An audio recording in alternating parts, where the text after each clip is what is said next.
On this short quick video, I'm gonna show you how to fix Instagram failed to send in less than 50 seconds. Yes guys, in less than 50 seconds, I'm gonna show you how to do it. First thing, open the settings, go to the apps manager.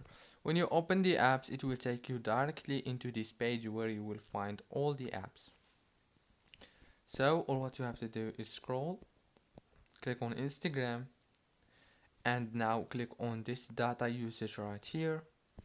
Now, or what you want to do next is disable the roaming data and the background data. Go to the storage, click on clear data and click delete, and then click on clear cache. Now you have to go into the power usage details, go to the power consumption alert, disable it and enable it, and then go down here, click on force stop, and that's it. Don't forget to like, subscribe. Thank you for watching until the end.